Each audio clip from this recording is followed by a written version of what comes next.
As you know, there are about 1,000 different ways to save money. Sadly, most of the money-saving methods people use to try and get ahead downright suck. It sucks to say, but cutting out a random coffee here and using a couple of coupons there will not result in you adding numerous zeros to your bank balance, which is probably what you want to do. As such, let's now go over 7 frugal ways to save money that have the power to change your financial life forever. Number 1. Challenge yourself not to spend. Most kids love playing video games. Many come home from school and play all the way until bedtime.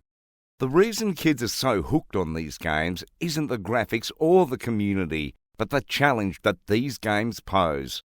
If you used to play video games, you can probably recall spending hours trying to beat a certain level of a game. That's what kept you playing day in and day out.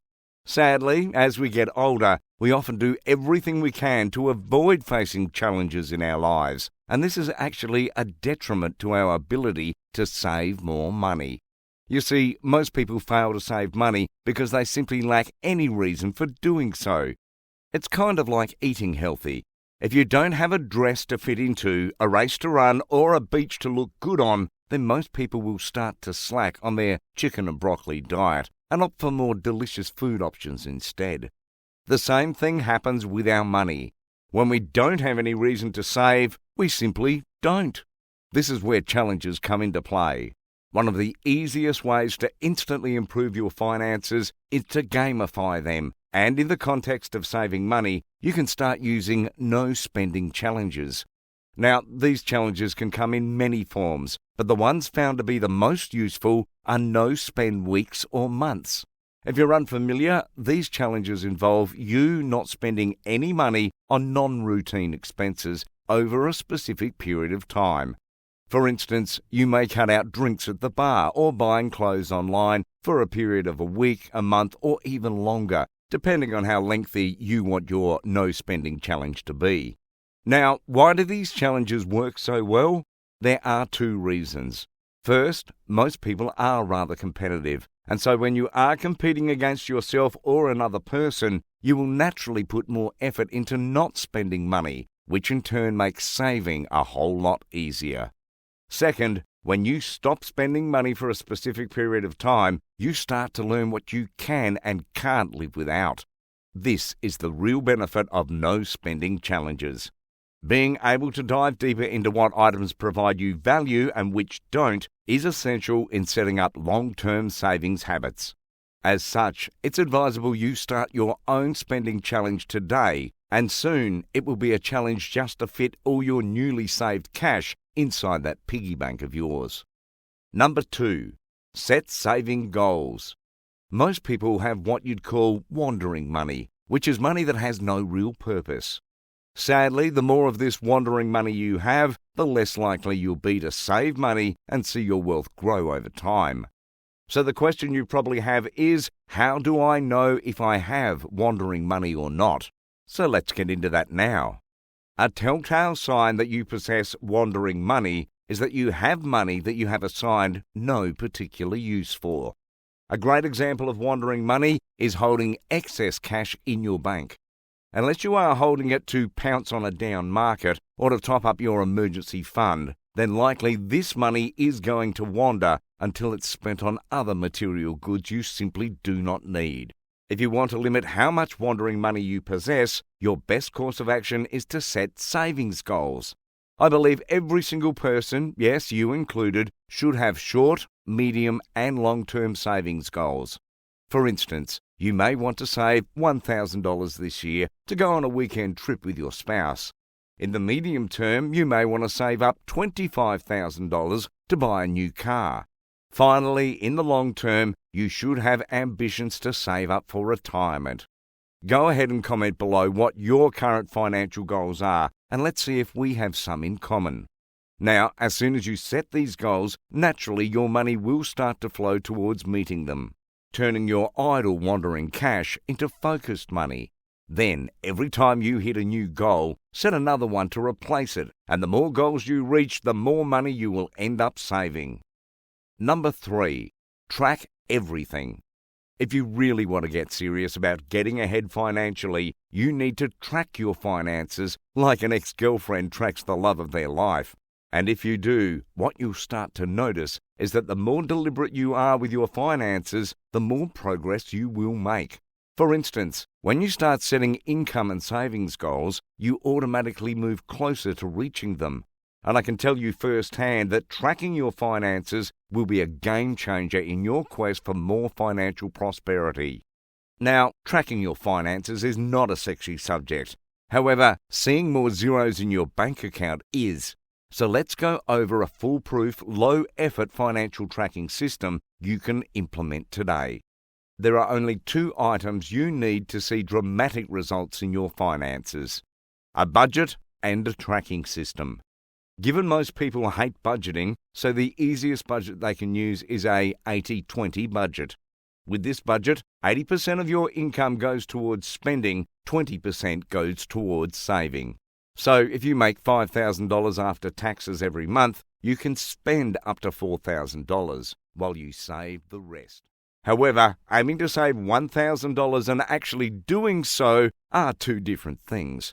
To ensure you do hit your savings target, you have 2 options. Option 1 is to use any of the 1,000 money management apps that are out there today. These apps will allow you to track every penny you spend and will calculate all your balances for you. Alternatively, you can just jot down your spending in the notes section on your phone every time you spend money. When you start tracking your spending, your finances will start to improve in short order, and doing so will set you up perfectly for using the next tip I'm about to share. Number 4, perform a needs assessment. Now that you are tracking and stacking, what you want to do is add fuel to your savings fire by performing regular needs assessments relating to your finances. So, first off, what is a needs assessment?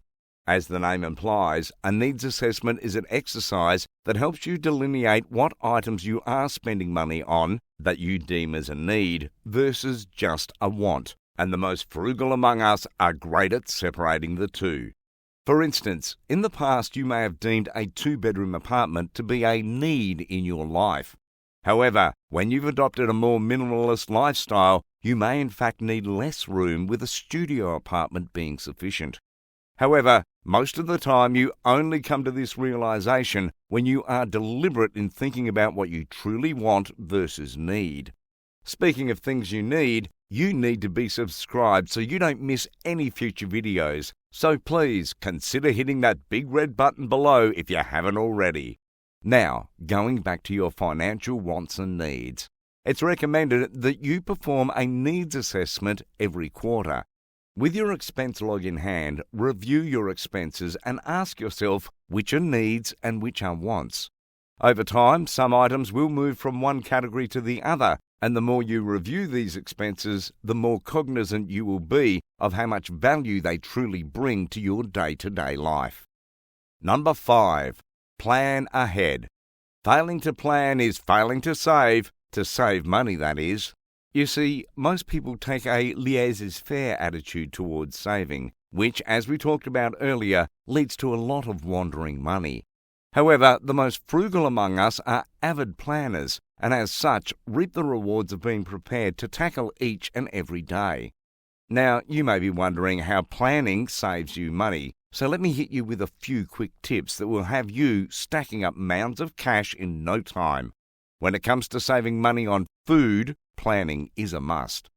If you don't plan what you want to eat, you will likely be subjecting yourself to multiple trips to the grocery store, a ton of takeout orders, and losing out on the ability to buy grocery items that are on sale. Just these few blunders can add hundreds of dollars to your monthly costs, but what's worse in my opinion is how much time you also end up losing in the process.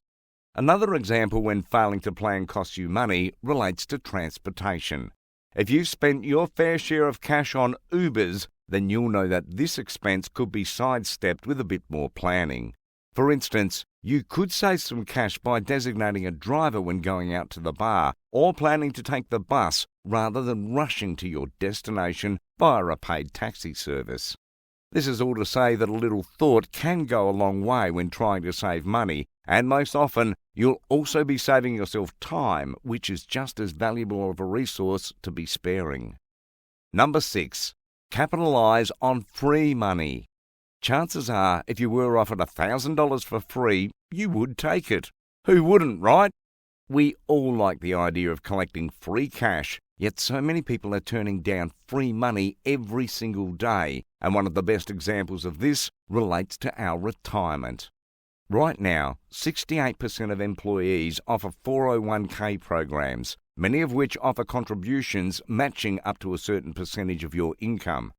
For example, if you earn $50,000 a year and your company will match at 6%, you can get $3,000 for free by making your annual contribution to your employer-sponsored 401k account. Sadly, not as many workers take advantage of this free money as you would expect. In fact, reports show that only 41% of workers contribute to their 401ks, meaning that literally millions of people are giving up free money and are likely putting themselves in dire financial positions as their retirement years approach. Do yourself a favour and please do not be one of those people. Number 7. Raise your income. If you combine all the money-saving tips shared so far, they will pale in comparison to how much powerful raising your income can be in your quest to save more money. You see, when enough money is earned, any idiot can save money. Now, I know you've heard stories of people getting rich and blowing it all, but I know you're smarter than that, which is why earning more money is the ultimate money-saving hack. Making more money solves one of the most limiting issues that most people have when trying to save more money, which is an inability to cut down their expenses further. Even as a frugal person, there are only so many expenses you can eliminate before all you are left with are your core expenses.